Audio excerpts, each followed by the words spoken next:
ଯେକୌଣସି ପୂଜା ପର୍ବାଣୀରେ ପିଠାପଣାର ପ୍ରାଧାନ୍ୟ ଆମ ଓଡ଼ିଆ ଘରେ ବେଶୀ ଦିଆଯାଏ। ଆପଣମାନେ ତ ବହୁତ ପ୍ରକାର ପିଠା ବନେଇକି ଖାଇଥିବେ। ଆଜି ପୁରା ପରଫେକ୍ଟ ମାପରେ ଆମେ ବନେଇବା ତୁଳା ପରି ନରମ, ଆଉ ଉପରୁ ପୁରା ଦେଖନ୍ତୁ କେତେ ସଫ୍ଟ ବନିଛି। ନା ଭିତରୁ କାଦୁଆ ରହିବ, ନା କିଛି ସମୟ ରହିଲା ପରେ ଟାଣ ହେଇଯିବ, ନା ବେଶୀ ତେଲ ଆବଜର୍ଭ କରିବ।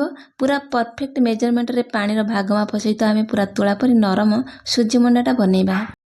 ତୁଳା ପରି ନରମ ଆଉ ପାଟିରେ ରଖିଲା ପାତ୍ରେ ମିଳେଇଗଲା ଭଳି এই ସୁଜି ମଣ୍ଡାଟା ଆପଣମାନେ ଥରେକେ କେତେଟା ପିଠା ଖାଇପାରିବେ କମେଣ୍ଟ ସେକ୍ସନରେ ପ୍ଲିଜ୍ ଜଣେଇଦେବେ। ଏଠି ଦେଖନ୍ତୁ ମୁଁ ଭାଙ୍ଗିକି ଦେଖାଉଛି ଆମ ପିଠାଟା କେତେ ପରଫେକ୍ଟ ବନିଛି। ପୁରା ତୁଳା ପରି ନରମ, ପୁରା ଭରିକି ଅଛି।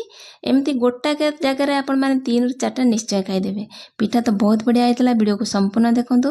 ପସନ୍ଦ ଆସିଲେ ଲାଇକ୍ କମେଣ୍ଟ ସେୟାର କରିବେ। ଚ୍ୟାନେଲରେ ନୂଆ ଥିଲେ ଚ୍ୟାନେଲକୁ ସବସ୍କ୍ରାଇବ୍ କରିନେବେ। ଆଉ ଫେସବୁକ୍ ପେଜରେ ଦେଖୁଥିଲେ ପ୍ଲିଜ୍ ଫେସବୁକ୍ ପେଜକୁ ମଧ୍ୟ ଫଲୋ କରିନେବେ।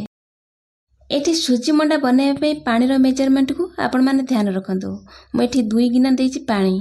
ଏଠି ପାଣି ଟିକେ ଗରମ ହେଲା ପରେ ଆମେ କିଛି ପାନମଧୁରୀକୁ ଟିକେ ଗୁଣ୍ଡ କରିକି ଦେଇଦେବା। ପାଣି ଫୁଟିବ ଆରମ୍ଭ ହେଲାଣି। ଏଠି ସ୍ୱାଦ ଅନୁସାରେ ଟିକେ ଲୁଣ ଦେଇଦେବା, ଅଳ୍ପ କିଛି ଘିଅ ଦେଇଦେବା। ମୁଁ ଏଠି ଚିନି ପକେଇଛି, ଭିଡ଼ିଓଟା ସ୍କିପ୍ ହେଇଯାଇଛି। ଆପଣ ଚିନି ନିଜ ମିଠା ହିସାବରେ ପକେଇବେ।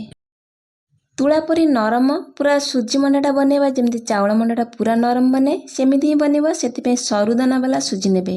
ଯଦି ମୋଟା ବାଲା ଅଛି ତାହେଲେ ଟିକେ ତାକୁ ଗ୍ରାଇଣ୍ଡିଙ୍ଗ କରିନେବେ।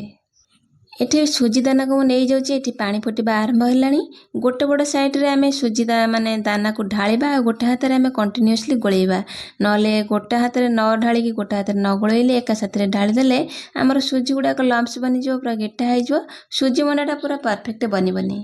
ଯଦି ଆପଣ ମୋଟା ଦାନା ବାଲା ସୁଜି ନେଇଛନ୍ତି, ଆପଣଙ୍କୁ ଗ୍ରାଇଣ୍ଡିଙ୍ଗ କରିବାକୁ ସମୟ ନାହିଁ, ତାହେଲେ ଟିକେ ପାଣିର ମେଜରମେଣ୍ଟକୁ ଧ୍ୟାନ ଦେବେ, ଆଉ ଅଳ୍ପ କିଛି ଅଧିକ ପାଣିକି ଆଡ଼୍ କରିବେ। ମାନେ 2 ଗିନା ଜାଗାରେ 2.5 ଗିନାକୁ ପାଣି ଦେବେ। ସୁଜି ମଣ୍ଡାଟାକୁ ଟିକେ ବେଶୀ ସମୟ ଜନ୍ତି ଦେବେ, ଯେମିତି ସୁଜିଟା ପୁରା ଭଲସେ ଆବଜର୍ଭ ହେଇଯିବ, ପାଣିକି ସୋକ୍ କରିନେବ, ପୁରା ସିଝିଯିବ। ବେଶୀ ଟାଇମ୍ ନେବ। ଟିକେ ଲୋ ଟୁ ମିଡ଼ିୟମ୍ ହିଟ୍ରେ ରଖିକି ପୁରା କୁକ୍ କରିବେ। ମୁଁ ଏଠି ସବୁ ସୁଜିକି ଦେଇଦେଲି, କଣ୍ଟିନ୍ୟୁଅସଲି ଗୋଟେ ହାତରେ ଢାଳି ନେଲି। ଯେତେବେଳେ ଆମର ସୁଜିଟା ପୁରା ଡୋ ଫର୍ମକୁ ଆସିଗଲାଣି, ଦେଖନ୍ତୁ ଏଠି ପୁରା ମାନେ ଗୋଟାଠି ଜମା ହେଇଯାଉଛି ବା ଗୋଟାଠି ବାନ୍ଧି ହେଇକି ରହୁଛି, ତାହେଲେ ଆପଣ ଜାଣିବେ ଆପଣଙ୍କର ଜନ୍ତୁଣିଟା ପୁରା ପରଫେକ୍ଟ ହେଇଗଲାଣି। ଆକୁ ଆଉ ଗୋଟେ ସେକେଣ୍ଡ ଭଲସେ କୁକ୍ କରିନେବା, ଯେମିତି ପାଣି ଟିକେ ଅଧିକ ଶୁଖିଯିବ। ବେଶୀ ପାଣି ରହିଗଲେ ଆମକୁ ଚକଡ଼ିବା ପାଇଁ ଅସୁବିଧା ହେବ। ଟିକେ ନାକୁ ଏମିତି ସୋକ୍ କରିନେବା, ତାପରେ ତାକୁ କଭର୍ ଦେଇଦେବା, ଛାଡ଼ି ନେବା। ଯାହାଫଳରେ ସୁଜି ଯାହା ବି ପାଣି ଥିବ ଅଧିକ ଆବଜର୍ଭ କରି ନେଇଯିବ, ଆଉ ସୁଜିଟା ଭଲସେ କୁକ୍ ହେଇଯିବ, ଭଲସେ ସିଝିଯିବ। ଯେହେତୁ ଏ ସରୁ ଦାନା ବାଲା ସୁଜି ଅଛି, ବେଶୀ ଟାଇମ୍ ଲାଗିବନି, ପୁରା ପିଠାଟା ପରଫେକ୍ଟ ବନିବ। ସେପଟେ ପିଠାକୁ ଆମେ ଢାଙ୍କୁଣି ଦେଇ ଘୋଡ଼େଇ ଦେଇଛେ। ଏଠି କଡ଼େଇ ବସେଇଛି। କଡ଼େଇରେ ଗୋଟେ ବଡ଼ ନଡ଼ିଆକୁ ମୁଁ ଫାଳେଇକି କୋରେଇକି ନେଇଥିଲି, ତାକୁ ଦେଇଦେବା। ମିଠା ଯେତିକି ଖାଇବାକୁ ପସନ୍ଦ କରୁଥିବେ ସେଇ ହିସାବରେ ଚିନି ଦେବା। ସୁଜି ମଣ୍ଡାରେ ଚିନିଟାକୁ ଆଡ଼୍ କରିବେ, ପିଠାଟା ଖାଇବାକୁ ବହୁତ ବଢ଼ିଆ ଲାଗିବ। ଯଦି ଆପଣମାନେ ଚିନି ଖାଇବାକୁ ପସନ୍ଦ କରୁନାହାନ୍ତି, ତାହେଲେ ଅଳ୍ପ କିଛି ଗୁଡ଼କୁ ଆଡ଼୍ କରି ମଧ୍ୟ ଏହି ପୁରଟାକୁ ବନେଇ ପାରିବେ।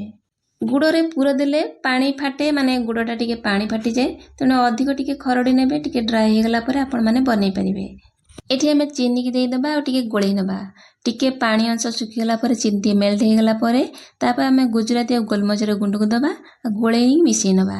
ବେଶୀ ଖରଡ଼ିବାନି, ପୁରା ଡ୍ରାଏ ହେଇଗଲେ, ଅଠାଳିଆ ପାଗ ହେଇଗଲେ ଚିନି ଶିରାଟା ନଡ଼ିଆ କୋରାଟା ପୁରା ବାଇଣ୍ଡିଙ୍ଗ ହେଇଯିବ, ମିଠା ଲଡ଼ୁ ଭଳିଆ ବନିଯିବ। ଏମିତି ସଫ୍ଟ ହେଇଗଲା, ତାକୁ ଥଣ୍ଡା କରି ରଖିନେବା। ସେପଟେ ନଡ଼ିଆ ପୁର ଥଣ୍ଡା ହେବା ଭିତରେ ମୁଁ ଏଠି ଲିଡ୍ ଖୋଲି ଆପଣଙ୍କୁ ଦେଖାଉଛି। ଦେଖନ୍ତୁ କେତେ ତୁଳା ପରି ନରମ ବନିଛି ଆମର ସୁଜି ମଣ୍ଡା ପାଇଁକା ସୁଜି ଜନ୍ତୁଣି। ଆପଣମାନେ ଯେମିତି ବନାନ୍ତି କି ଚାଉଳ ଜନ୍ତା ମଣ୍ଡା ପିଠା, ସେମିତି ହିଁ ବନିବ ଜନ୍ତୁଣି। ଯଦି ସରୁ ଦାନା ବାଲା ସୁଜି ନେଇଥିବେ, ଆପଣଙ୍କ ଜନ୍ତୁଣିଟା ପୁରା ପରଫେକ୍ଟ ବନିବ। ଯଦି ମୋଟା ବାଲା ନେବେ, ତାହେଲେ ଟିକେ ପଲ୍ସ ମୋଡ଼ରେ ଗ୍ରାଇଣ୍ଡିଙ୍ଗ କରିଦେବେ, ଯେମିତି ଆମର ସୁଜି ମଣ୍ଡାଟା ପୁରା ପରଫେକ୍ଟ ବନିବ। ଥାଳିରେ ଟିକେ ମୁଁ ତେଲ ଲଗେଇ ନେଇଛି। ତାପରେ ଆମେ ତାକୁ ଟିକେ ଭଲସେ ଚକଡ଼ି ନେବା। ସବୁ ଭଲସେ ଚକଡ଼ି ସାରିଲା ପରେ ଆମେ ତାକୁ ଗୋଟେ ଡୋ ଫର୍ମକୁ ନେଇ ଆସିବା। ଏଠି ଦେଖାଉଛି, ଦେଖନ୍ତୁ କେମିତି ଆମର ଜନ୍ତୁଣିଟା ପୁରା ପରଫେକ୍ଟ ବନିଛି। ଏଠି ଆମର ନଡ଼ିଆ ପୁରା ଥଣ୍ଡା ହେଇଗଲାଣି। ତେବେ ଆମେ ପିଠାକୁ ଗଢ଼ିବା। ତାପରେ ଆମେ ପିଠା ଗଢ଼ିବା ପାଇଁ ଏଠି ହାତରେ ଅଳ୍ପ କିଛି ପର୍ସନ ନେବା। ବେଶୀ ଏକାଳକେ ନେବେନି। ଆମ ପିଠା ଗୁଡ଼ାକ ଛୋଟ ଛୋଟ ବନେଇଲେ ପିଠାଟା ପୁରା ପରଫେକ୍ଟ ବନିବ, ଖାଇବାକୁ ବହୁତ ବଢ଼ିଆ ଲାଗିବ। ସେଇ ପର୍ସନକୁ ନେଇ ହାତ ଟିକେ ଓଦା କରିକି ପ୍ରଥମେ ଭଲସେ ଚକଡ଼ି ନେବା। ଟିକେ ହାତରେ ଟିକେ ଗୋଳେଇ ନେଲେ ପିଠାଟା ପୁରା ସଫ୍ଟ ବନିବ। ପାଣି ହାତ କରିବା, ଏମିତି ପିଠାକୁ ବନେଇବା। ଦୁଇପଟ ସାଇଡ଼୍ରୁ ଏମିତି ଚେପ୍ଟା ଚେପ୍ଟା କରିନେବା, ଯେମିତିକା ଆମେ କଟୁରୀ ସେପ୍ ଦେଇଦେବା, ଯେମିତି ବାଲ୍ଟା ବନିଯିବ, ଆଉ ମଝିରେ ପୁର ଦେବା ପାଇଁ ଠିକ୍ ହେବ। ଭିଡ଼ିଓରେ ଯେମିତି ଦେଖୁଛନ୍ତି ସେମିତି ହାତରେ ଦୁଇ ପଟ ସାଇଡ଼କୁ ଏମିତି ପ୍ରେସ୍ କରି ପିଠାର ବାଉଲଟାକୁ ବନେଇବା। ନା ବେଶୀ ମୋଟା କରିବା ନା ବେଶୀ ପତଳା, ଏମିତି ମିଡ଼ିଲରେ ରଖିବା ଯେମିତି ଆମର ପିଠାଟା ବିଲକୁଲ ବି ଫାଟିବନି। ଏକା ସାଥିରେ ଅଧିକ ପୁର ଦେବାନି, ପିଠାଟା ଫାଟିଯିବ। ଯେତିକି ପୁର ଖାଇବାକୁ ପସନ୍ଦ କରୁଛନ୍ତି ସେଇ ହିସାବରେ ପୁର ଦେବା। ମାନେ ଆମର ଏଠି ଖୋପରେ ଯେତିକି ପୁର ଧରୁଛି ସେଇ ହିସାବରେ ଆମେ ପୁରଟାକୁ ଦେବା। ଏକାବେଳେ ଅତ୍ୟଧିକ ପୁର ଦେଇଦେଲେ ଆମର ପିଠାଟା ଫାଟିଯିବ, ପିଠାଟା ଖାଇବାକୁ ବି ଭଲ ଲାଗିବନି। ଏମିତି ଦୁଇ ପଟ ସାଇଡ଼ରେ ଦେଇ ସାରିଲା ପରେ ଚାରିପଟୁ ଟିକେ ନାକୁ ଜାକି ନେବା ଆଉ ଟିକେ ଟିକେ ଏମିତି ପ୍ରେସ୍ କରିନେବା। ଯେମିତି ପିଠାଟା ଆମର କାକରା ପିଠାର ସେପ୍ ନେବ ସେମିତି ହିଁ ବନେଇବା। ଅତ୍ୟଧିକ ପ୍ରେସ୍ କରିବାନି, ହାଲକା ହାଲକା ହାତରେ ପ୍ରେସ୍ କରିନେବା। ଚାରିଆଡ଼କୁ ଯେମିତି ପୁରଟା ପୁରା ସ୍ପ୍ରେଡ୍ କରିନେବ। ତ ସବୁପଟୁ ଟିକେ ନାକୁ ଏମିତି ପ୍ରେସ୍ କରିସାରିଲା ପରେ ଆମର ଏଇଠି ପିଠା ପୁରା ରେଡ଼ି। ମୁଁ ଏଇ ପ୍ରୋସେସରେ ସବୁତକ ପିଠାକୁ ଏଠି ବନେଇ ନେଇଛି, ଦେଖନ୍ତୁ।